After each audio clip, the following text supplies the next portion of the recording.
नमस्कार प्यारे विद्यार्थियों। देखिए, एक शानदार वैकेंसी आने वाली है और वो वैकेंसी है ईओ आरओ की वैकेंसी। क्या होती है ईओ आरओ की वैकेंसी? ईओ का मतलब होता है एग्जीक्यूटिव ऑफिसर, अर्थात अधिशासी अधिकारी, और आरओ का मतलब होता है रेवेन्यू ऑफिसर। ये दो वैकेंसी है राजस्थान की इस समय सबसे चर्चित वैकेंसी है। इस समय प्रत्येक विद्यार्थी के मुंह में केवल एक शब्द है कि सर बनना है तो अब ईओ आरओ बनना है। क्या है ये वैकेंसी, कितने पदों पर होने वाली है, क्या योग्यता है, क्या सिलेबस है, इसकी अपन संपूर्ण जानकारी है वो प्राप्त करेंगे। देखिए, सबसे पहले ईओ आरओ जो भर्ती है, ईओ आरओ क्या होती है? तो एग्जीक्यूटिव ऑफिसर और रेवेन्यू ऑफिसर की एक भर्ती है, उसको अपन ईओ आरओ के नाम से जानते हैं। ये जो भर्ती है, सबसे पहले तो इसकी योग्यता देख लो, क्या योग्यता है, कौन सा विद्यार्थी फॉर्म लगा सकता है। तो योग्यता में जिसने ग्रेजुएशन किया है अर्थात स्नातक किया है, मैं कहूं कि जिसने बीए, बीएससी या बीकॉम या इसके समकक्ष कोई एग्जाम पास की है। अगर कोई विद्यार्थी इस साल फाइनल ईयर में है तो भी वो फॉर्म लगा सकता है। तो ये तो है इसकी योग्यता है। उसके बाद में हम बात करेंगे कि आपकी उम्र कितनी होनी चाहिए। तो 18 से लेकर के 40 साल की उम्र आपकी होनी चाहिए। यदि आप 18 साल के हो तो आप फॉर्म लगा सकते हो, और यदि आप 40 से ज्यादा के हो गए हो तो भी फॉर्म लगा सकते हो। कैसे? इसमें ओबीसी है, एससी एसटी है ना, इनको ईडब्ल्यूएस है, इनको 5 साल की क्या है, छूट है। इसका मतलब यदि आप 45 साल के हो तो भी आप फॉर्म सबमिट कर सकते हो। तो यह है इसकी उम्र।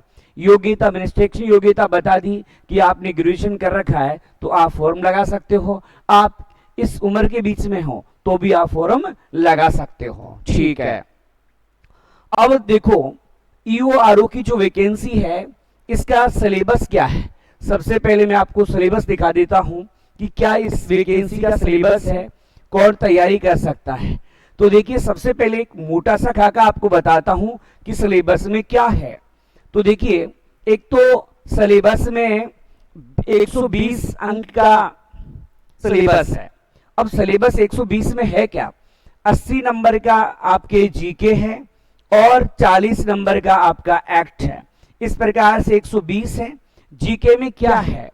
तो जीके में देखिए, सामान्य ज्ञान है, भारतीय संविधान 10 अंक का आता है। वैसे भारतीय संविधान है, राजनीतिक व्यवस्था, शासन प्रणाली, राजस्थान का इतिहास, कला संस्कृति, परंपराएं, विरासत और राजस्थान का भूगोल, और साथ में है समसामयिक घटनाएं अर्थात करंट अफेयर जो हैं वो इसमें है। अब देखिए, इसमें भाग ब है, ये तो भाग ए था। ब में क्या है? 40 अंक में तो नगर पालिका एक्ट है आपका, मतलब राजस्थान नगर पालिका अधिनियम 2009 एवं नगरीय निकाय और संबंधित विविध नियम और योजनाएं इसमें शामिल। ये मोटा सा खाका है। आपका 120 अंक का पेपर होगा और 2 घंटे अर्थात 120 मिनट का समय इसमें दिया जाता है। सर मैथमेटिक्स नहीं है, सर रीजनिंग नहीं है, सर कंप्यूटर नहीं है, सर हिंदी नहीं है, सर अंग्रेजी नहीं है। अगर आपको नहीं आती अंग्रेजी कोई दिक्कत नहीं है, नहीं आती हिंदी तो भी दिक्कत नहीं है, मैथमेटिक्स नहीं आती कोई बात नहीं है, रीजनिंग नहीं आती कोई बात नहीं है, जनरल साइंस भी नहीं आती कोई बात नहीं है, सिलेबस में है ही नहीं ये। तो आप आसानी से तैयारी कर सकते हो। किसकी? ईओ आरओ की तैयारी कर सकते हो। यदि आपके मैथमेटिक्स, साइंस वगैरह, कंप्यूटर वगैरह कमजोर है, कोई दिक्कत नहीं है ही नहीं। अब आप इसमें विस्तृत सिलेबस देखिए, पूरा सिलेबस देखिए, कितना शानदार सिलेबस है। आप वास्तव में इसको देख के सोचोगे वास्तव में तैयारी करनी चाहिए इसी ईओ आरओ की। तो देखिए, भाग जो ए है सामान्य ज्ञान का, उसमें क्या है सिलेबस आराम से आपको बताऊंगा। बहुत शानदार सिलेबस है। आप खुद एनालिसिस करना कि आपको आधी से अधिक चीजें तो अभी आती है। देखिए क्या है, राजस्थान का प्राग ऐतिहासिक स्थल पूरा पाषाण से ताम्र पाषाण और कांस्य युग, अर्थात मैं सीधी सी बात समझ कहूं तो आपको सभ्यताएं वगैरह जो हैं वो इसमें आपको पढ़नी है। फिर है ऐतिहासिक राजस्थान, प्रारंभिक ईस्वी के काल की महत्वपूर्ण ऐतिहासिक केंद्र कौन से थे? प्राचीन राजस्थान में समाज, धर्म और संस्कृति कैसी है? प्रमुख राजवंशों के महत्वपूर्ण शासकों की राजनीतिक और सांस्कृतिक उपलब्धियां क्या है? जैसे आपको गुहिल वंश पढ़ना है, प्रतिहार पढ़ना है, चौहान, परमार, राठौड़, सिसोदिया और कछवा पढ़ना है। मध्यकालीन राजस्थान में प्रशासनिक तथा राज व्यवस्था किस प्रकार की है, ये आपको पढ़नी है इसमें। उसके बाद देखिए आपको पढ़ना क्या है, तो आधुनिक राजस्थान का उदय पढ़ना है। 19वीं 20वीं शताब्दी के दौरान राजस्थान में सामाजिक जागृति के कारक कौन से हैं? राजनीतिक जागरण, समाचार पत्र, राजनीतिक संस्थाओं की भूमिका। 20वीं शताब्दी में जनजाति किसान आंदोलन। 20वीं शताब्दी के दौरान विभिन्न देश रियासतों में प्रजामंडल पढ़ने हैं। एकीकरण आपको पढ़ना है और मंदिर पढ़ने के लिए महल, मानव निर्मित जलाशय, चित्रकला, विभिन्न चित्र शैलियां, हस्तशिल्प। देखिए कितना इजी जी के है इसमें। प्रदर्शन देखिए, प्रदर्शन कला में क्या है? संगीत पढ़ना है, नृत्य पढ़ना है आपको, ठीक है, शास्त्रीय संगीत, शास्त्रीय नृत्य, लोक गीत, वाद्य यंत्र, लोक नृत्य, लोक नाट्य पढ़ने हैं। भाषा एवं साहित्य, राजस्थानी भाषा की बोलियां, राजस्थानी भाषा का साहित्य एवं लोक साहित्य पढ़ना है। धार्मिक जीवन, धार्मिक समुदाय राजस्थान में, संत एवं संप्रदाय, राजस्थान में लोक देवी देवता पढ़ना आपको। राजस्थान में सामाजिक जीवन, मेले त्योहार, सामाजिक रीति रिवाज, परंपराएं, वेशभूषा और आभूषण पढ़ने हैं। राजस्थान के जो प्रमुख व्यक्तित्व है वो पढ़ने आपको। लोक संगीत, लोक नृत्य, वाद्य यंत्र, ये ऊपर वाले ये कि यही नीचे उठा के दी थी, कोई दिक्कत नहीं है, 2 बार नहीं पढ़ना, 1 बार पढ़ना है। हमारी संस्कृति, परंपराएं, विरासत पढ़ना है और संपूर्ण ऐतिहासिक पर्यटन पढ़ना है। कोई ज्यादा कोई लफड़ा नहीं, एकदम शानदार है। अब भूगोल देखिए, कोई ज्यादा नहीं है।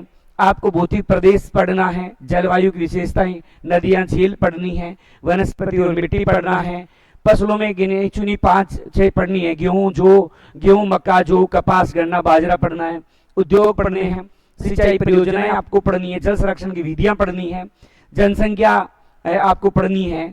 धात्विक, अधात्विक जो खनिज होते हैं वो ऊर्जा के संसाधन जो कि पारंपरिक और गैर परंपरागत होते हैं। जैव विविधता के बारे में आपको पढ़ना है। पर्यटन स्थल पढ़ने हैं। खनिज संपदा जो है ये आपको पढ़नी है।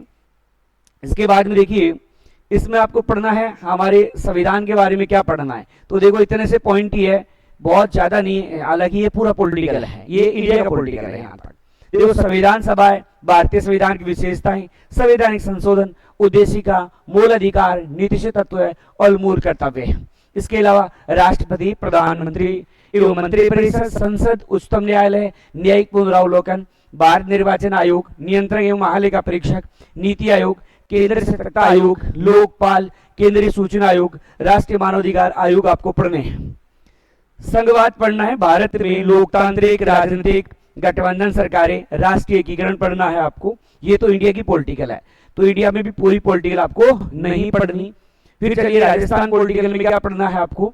तो देखिए राजस्थान पॉलिटिकल में क्या पढ़ना है, तो इसमें पढ़ना है आपको राज्यपाल, मुख्यमंत्री, मंत्रिपरिषद, विधानसभा और उच्च न्यायालय। इसके अलावा जिला प्रशासन, स्थानीय स्वशासन और पंचायती राज के बारे में पढ़ना है।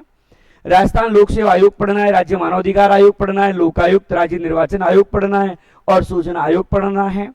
इसके अलावा नीति, विधेयक, अधिकार, नागरिक अधिकार पत्र, लोक सेवा गारंटी अधिनियम पढ़ना है। इतनी सी पॉलिटिकल है वो पढ़नी है। इसके अलावा करंट अफेयर में क्या पढ़ना है, 20 अंक का करंट अफेयर आता है आपका। तो करंट अफेयर में देखिए राजस्थान, भारत और अंतरराष्ट्रीय तीनों है इसमें। समसामयिक घटनाएं, मुद्दे कौन से हैं, चर्चित व्यक्ति कौन सा, स्थान कौन सा, संस्था कौन सी है और खेल कूद पढ़ना है। तो ये आपको करंट के बारे में पढ़ना है। अब चलिए ये ए पार्ट हो चुका है। अब आपका बी पार्ट, सबसे छोटा और सबसे आसान और शानदार नंबर आपको दिलाने वाला पार्ट है ये बी पार्ट। एक बार पढ़ोगे तो आसानी से याद हो जाता है, टेंशन लेने की जरूरत नहीं है बी पार्ट में। तो राजस्थान नगर पालिका अधिनियम 2009 नगरीय निकाय से संबंधित विधिक नियम और योजनाएं हैं इसमें। नगर पालिका अधिनियम 2009, इसमें हमें नगर पालिका गठन शासन पढ़ना है, कार्य संचालन वार्ड समिति पढ़नी है, नगर पालिका की क्या संपत्ति होती है, कौन सा वित्त और कौन सी निधि है, राजस्व कहाँ से प्राप्त होता है, विकास और नगर योजना क्या होती है, शक्तियां कैसी होती है, अपराध कौन से होते हैं, अभियोजनवाद पढ़ते हैं और लास्ट में अपन पढ़ते हैं नियंत्रण। ठीक है, ये तो एक पार्ट है इसमें। इसी में सेकेंड पार्ट जो है वो क्या है, देखो इसमें नगर पालिका सामान क्रय और अनुबंधन नियम 1974, छोटा सा नियम है, कोई ज्यादा बड़ा नहीं है। और कार्य संचालन 2009 का है, ये भी छोटा ही है। और एक है समितियों की शक्तियां कर्तव्य करते 2009, ये पढ़ने हैं। इसके अलावा हमें 8 योजनाएं पढ़नी है। तो इसमें स्वच्छ भारत मिशन, इंदिरा रसोई योजना, प्रधानमंत्री आवास योजना, इंदिरा गांधी रोजगार गारंटी योजना, अमृत मिशन है, हर योजना है, राष्ट्रीय शहरी आजीविका मिशन है, इंदिरा गांधी क्रेडिट कार्ड योजना है। इस प्रकार आपको ये पढ़ना है। ठीक है, ये बी पार्ट है। आप पढ़ोगे तो 1 महीने में कंट्रोल में आ जाता है बी पार्ट। बी पार्ट कोई विशेष रूप से ज्यादा बड़ा नहीं है। इसमें भी अगर मैं 80 नंबर में भी बांटूं तो आप 50 नंबर का कह सकते हो राजस्थान जी के आता है 50 नंबर का। 10 नंबर की राजनीतिक विज्ञान, जो कि भारत की बात कर रहा हूं, भारत वाली है राजनीतिक विज्ञान, वो कितने अंक की आती है, 10 अंक के। बेस अंक का आपका करंट अफेयर आता है। इस प्रकार से 80 अंक का आपका सिलेबस होता है और 40 नंबर का एक्ट है। तो इस प्रकार से होता है। अब देखिए, इस बार हम ईआरओ एक्ट में आपको पढ़ाने जा रहे हैं, बहुत ही शानदार क्लास होगी आपकी। तो देखिए, ईओआरओ के लिए हम एक बैच शुरू करने जा रहे हैं और ये बैच 1 जून 2026 से प्रारंभ होगा। ये जो बैच हमारा कब से होगा, तो 1 जून से ये बैच प्रारंभ किया जा रहा है। और ये बैच एक विशेष रणनीति के साथ में ये बैच प्रारंभ किया जा रहा है। इस बैच के अंदर जो है हम काफी महत्वपूर्ण तरीके से इस बैच को लेने वाले हैं। कैसे लेने वाले हैं, स्पेशल क्लासेस जो हैं वो इसकी किस प्रकार से होगी, कैसे होगी, तो इसके बारे में देखिए। देखो, इसमें डेली क्लास किस किस की चलेगी। एक क्लास तो आपकी नगर पालिका 2009 का जो अधिनियम है उसकी क्लास होगी, डेली क्लास। अब इसकी क्लास स्पेशल कैसे होने वाली है, स्पेशल कैसे होगी, सबसे पहले आपको कोई भी एक छोटा सा चैप्टर जो भी है वो पढ़ाया जाएगा सिलेबस के अकॉर्डिंग। और चैप्टर पढ़ाते समय आपको ये बताया जाएगा कि ईओआरओ की 2016 में वैकेंसी हुई थी, इसके अलावा 2022 में हो चुकी है, जो कि लगी थी 2025 में, फाइनल काम 25 में हुआ था। उस वैकेंसी में कौन कौन से, या इससे पहले 2023 में जो हुई थी और रद्द हो गई थी किसी कारणवश पेपर आउट होने की वजह से। तो ये 3 पेपर है, इसमें कौन कौन से प्रश्न कब कब पूछे गए हैं, तो वो आपको स्टार्टिंग में ही हम बता देंगे कि ये प्रश्न इस चैप्टर में से आया है। जैसे ही आपका चैप्टर कंप्लीट होगा तुरंत पश्चात जो है आपको कुछ एमसीक्यू क्वेश्चन जो हैं वो करवाए जाएंगे ताकि आपकी अच्छी प्रैक्टिस हो जाए। प्लस आपको डेली हम आपको एक अलग से कॉपी बना करके डेली हम आपके टेस्ट लेने वाले हैं। उसमें वस्तुनिष्ठ टाइप का भी आपको आपका टेस्ट होगा और आपका जो टेस्ट होगा एक, जिसमें आपको पूरी लाइनें लिखनी है। आपको नगर पालिका एक्ट जो है हम आसानी से आपको पूरा याद करवा देंगे। अंगुलियों पर आपका, टिप्स पर आपका नगर पालिका एक्ट होगा। अच्छा, इसी प्रकार हम देखो जीके काफी अच्छे लेवल का आता है, इसलिए जीके की अच्छा बनाने के लिए हम क्या करेंगे, जो हमारे स्कूल की बुक वगैरह हैं वो हम आपको कंप्लीट करवाएंगे ताकि आपके जो बेसिक चीजें हैं वो अच्छी तरह क्लियर हो। इसके अलावा अपना रामबाण तो है, आदर्श जो बुक है राजस्थान और इंडिया, वो तो रामबाण है ही है आपके लिए। इसके साथ में स्कूल वाली, या मैं कहूँ कि NCERT की बुकें हैं, या मैं कहूँ कि RBSE की जो बुकें हैं वो आपको कंप्लीट करवाया जाएगा। साथ में आपको जो हिंदी ग्रंथ अकादमी की जो बुक वगैरह आती है तो वो भी हम आपको इंक्लूड करके पढ़ाएंगे ताकि आपके प्रश्न जीके में किसी प्रकार से गलत नहीं हो। करंट की हर महीने की जो पत्रिका है, पत्रिका का मतलब जो करंट अफेयर की अच्छी बुकें आती है, हर महीने कम से कम आपको 2 बुक हम करवाएंगे। करंट अफेयर काफी लेवल का आता है, तो करंट अफेयर हम 2 बुकों से करवाएंगे ताकि आपका करंट पूरा हो जाए। और करंट कम से कम 4 बार हम एक महीने में एक ही बुक को हम कम से कम 4 बार ही पढ़ा करके आपको याद करवा देंगे। इससे क्या होगा कि आप जो हैं अच्छी तरीके से करंट को कर पाओगे। अब आपके मन में आ रहा सब बातें हो गई, सर वैकेंसी कब तक आ रही है? तो ये मान लो इस साल दीपावली के आसपास तक वैकेंसी आ जाएगी, ठीक है। मैं कहूं कि अक्टूबर के आसपास या अक्टूबर से पहले भी आ सकती है, चांस से बन रहे हैं कि अक्टूबर से पहले भी आ सकती है। और इसकी जो एग्जाम लगनी है, ध्यान रखना, जो इसकी परीक्षा होने वाली है वो 2027 के प्रारंभिक एग्जाम हो जाएगी, 2027 के। अब आप सोच रहे हैं सर अभी तो 27 पढ़ा है, अभी तो 26 चल रहा है, 27 आ रहा है, कर लेंगे। ध्यान रखना, इसमें जो पोस्ट आएगी वो लगभग 150 के आसपास आएगी। अधिकारी लेवल की एग्जाम है, सब कुछ अधिकारी लेवल की एग्जाम होती है, तो इसमें बड़ी ज्यादा पोस्ट नहीं आएगी। ऐसे थोड़ी कि साहब फोर्थ ग्रेड की एग्जाम है तो 54,000 पोस्ट आ गई, है ना, 54,000 पोस्ट नहीं आएगी। इसमें पोस्ट लगभग 150 के आसपास आएगी। यूआरओ की 138 तक भी हो सकती है, 250 भी जा सकती है। इसके इर्द गिर्द वैकेंसी आएगी। पेपर का लेवल काफी अच्छा होता है क्योंकि लाखों लोग फॉर्म लगाएंगे, उसमें से 150 लेने हैं। 150 लेने हैं तो आप सीधे से जानते हो कि इसका लेवल जो है काफी अच्छा होगा।